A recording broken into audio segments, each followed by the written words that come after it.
Hello student, class 6, good morning all of you. आज हम Hindi reader का चैप्टर नंबर 3 पढ़ेंगे। चैप्टर का नाम है सभ्य बनने की सनक। सभ्य मतलब संस्कारी। So let's we start.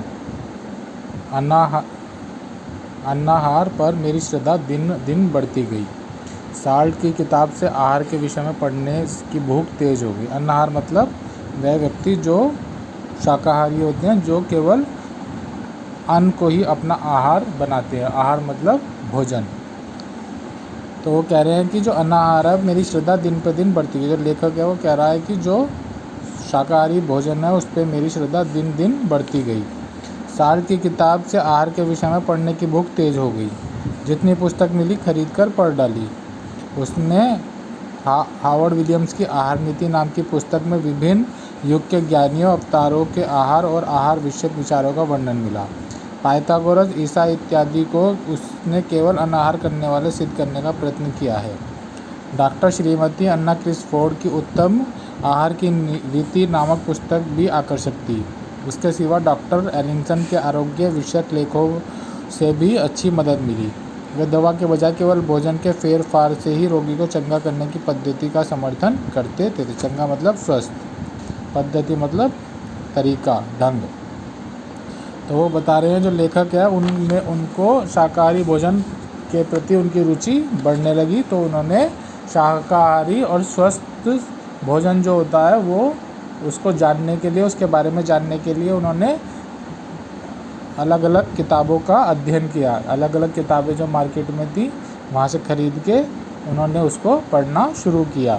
यहाँ पर 2 किताबों के नाम भी दिए हैं, हावर्ड विलियम्स की आहार नीति और श्रीमती अन्ना क्रिसफोर्ड की उत्तम आहार की रीति। दोनों पुस्तक बता रहे हैं वो कि बहुत ही उत्तम है जो शाकाहारी व्यक्ति होते हैं।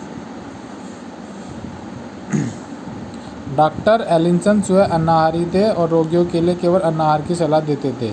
इन सारी पुस्तकों के पढ़ने का परिणाम यह है कि मेरे जीवन में भोजन के प्रयोगों ने महत्वपूर्ण स्थान ले लिया। उन प्रयोगों से पहले आरोग्य दृष्टि की प्रधानता थी, बाद में धार्मिक दृष्टि सर्वोपरि हो गई। मेरे बारे में एक मित्र की चिंता अब तक दूर नहीं हुई थी। उन्होंने प्रेम के वश यह मान लिया था कि मांसाहार न करने से मैं कमज़ोर हो जाऊंगा। इतना ही नहीं बल्कि बोंदू रह जाऊंगा, क्योंकि मांसाहार न करने से अंग्रेज समाज में हिल मिल ना सकूंगा।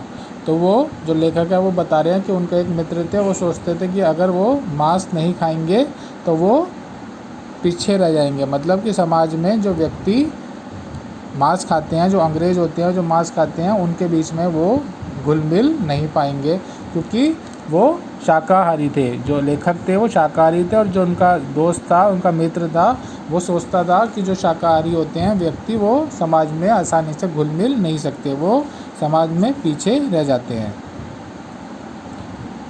मेरे अनाहार विषयक पुस्तक पढ़ने का उनको पता था। उन्होंने चिंता हुई कि इस तरह की पुस्तकें पढ़कर मैं सनक जाऊंगा।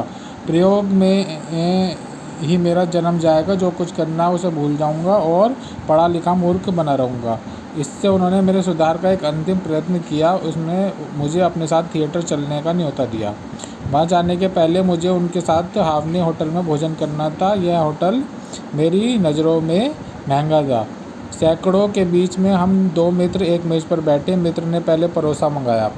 यह सूप था। मैं उलझन में पड़ गया। मित्र से क्या पूछता, परोसने वाले से ही को पास बुलाया। मित्र समझ गया। चिढ़कर उसने मुझसे पूछा, क्या बात है। अब जो उनके मित्र थे वो सोचते थे कि जो मांसाहारी नहीं करते, जो शाकाहारी व्यक्ति होते हैं वो समाज में पीछे रह जाते हैं। तो वो सोचते हैं कि अपने दोस्त को वो मांसाहारी के मांस खाने के प्रति वो उसको मतलब मांस खाने के लिए उसको कहेंगे। तो वो अपने दोस्त के, अपने जो लेखक है उनको लेके वो एक थिएटर में कहते हैं हम आज थिएटर देखने चलते हैं, लेकिन उससे पहले एक जगह भोजन करते हैं। तो वो एक होटल में जाते हैं। वो बहुत महंगा होटल होता है। तो वहाँ पर वो एक सूप मंगाते हैं। तो जो लेखक होता है जब वो सूप आता है तो लेखक बड़े ही संकोच में पड़ जाता है कि ये सूप जो है वो मांसाहारी ना हो। तो वो जो वेटर होता है उससे पूछ लेता है कि इसमें मांस तो नहीं पड़ा। तो जब वो वेटर से पूछते हैं तो जो उनका मित्र होता है वो चिढ़ जाता है। उससे पूछता है, क्या बात है। मैंने धीरे से संकोच से कहा, मैं जानना चाहता हूँ कि इसमें मांस तो नहीं है। यह जंगलीपन इस होटल में नहीं चल सकता। यदि अब भी तुम्हें यह किचकिच करनी है तो तुम बाहर जाकर किसी छोटे मोटे होटल में खा लो और वहीं मेरी बाट जोड़ना। तो उनका जो मित्र होता है वो उनको डांट देता है, कहता है कि अगर तुम्हें इसी तरह से होटल में करना था तो तुम किसी और दूसरे होटल में चले जाओ, यहाँ पर ये सब नहीं चलेगा। मुझे इस प्रस्ताव से प्रसन्नता हुई, उठकर दूसरे होटल की खोज में निकला। पास में एक अनाहारी भोजन गृह था, पर उस समय वह बंद हो चुका था। समझ में ना आया कि अब क्या करूं। मैं भूखा रहा। हम थिएटर गए। मित्र ने इस घटना के बारे में एक शब्द भी न कहा। मेरे लिए तो कहने को था ही क्या, पर हम लोगों के बीच ये अंतिम प्रेम युद्ध था। हमारा संबंध नहीं टूटा, ना उसमें कटुता आई। उसके सारे प्रयत्न की जड़ में जो प्रेम भाव था उसे मैं समझ रहा था। इससे आचार और विचार में विभिन्नता होते हुए भी उनके लिए मेरे मन में आदर बढ़ा। मुझे सभ्यता सिखाने का अपनी सामर्थ्य से बाहर का और पिछला रास्ता पकड़ा। विलायती होते हुए भी मुंबई काट के कपड़ों के उच्च अंग्रेज समाज में न फंसने के ख्याल से मैंने आर्मी एवं नेवी स्टोर में कपड़े बनवाए। 19 शिलिंग की कीमत उस ज़माने में तो बड़ी ही समझी जाती थी। चमनी हैट ली। इतने से संतोष न होने पर वार्ड स्ट्रीट में यहाँ शौकीनों के कपड़े मिलते थे। 10 पाउंड में दिया सिलाई दिखाकर शाम को पहनने का सूट बनवाया। सीधे और बादशाही दिल वाले बेड़ों में जब 2 जेबों में लटकाई जाने वाली असली सोने की चैन मंगवाई और वह आई भी। तैयार बंधी हुई टाई को लगाना शिष्टाचार सूचक नहीं था, अतः मैंने टाई बांधने की कला सीखी।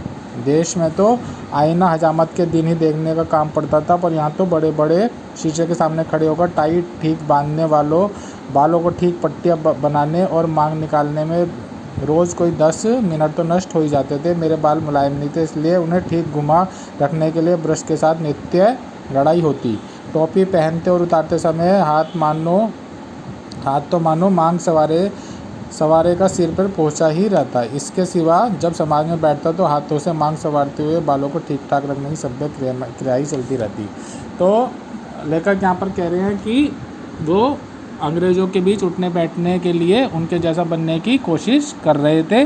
वो उनके जैसा सूट पहनने लगे थे, बाल उनके जैसे निकालने लगे थे, गले में टाई बांधना उन्होंने शुरू कर दिया था।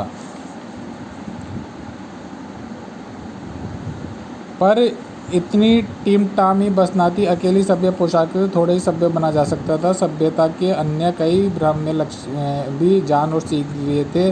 सभ्य पुरुष को नाचना जानना चाहिए, उसे फ्रेंच अच्छी आनी चाहिए, क्योंकि फ्रेंच इंग्लैंड के पड़ोसी फ्रांस की भाषा थी और सारे यूरोप की राष्ट्रभाषा भी थी। और मेरी यूरोप भ्रमण करने की इच्छा थी। इसके सिवा सभ्य पुरुष को लच्छेदार भाषण भी आना चाहिए। मैंने नाचना सीख लेने का निश्चय किया। एक क्लास में भर्ती हुआ। एक सत्र में 3 पाउंड फीस के दिए। 3 हफ्ते में कोई 6 सबक लिए होंगे। ठीक ताल पर पावना पढ़ते थे, पियानो बजाता था, पर यह क्या कर रहा है यह समझ में ना आता था। 1-2 दिन चलता, पर उनके बीच के अंतर पता तो उस बाजे से ही चलता था जो मेरे लिए अगम्य था। तब कैसे बने? फिर तो बाबा जी की बिल्ली वाली बात हो गई। चूहे भगाने की बिल्ली, बिल्ली भगाने के लिए गाय, इस तरह बाबा जी का कुनबा बढ़ा। इसी प्रकार मेरे लोग का परिवार भी बढ़ता गया।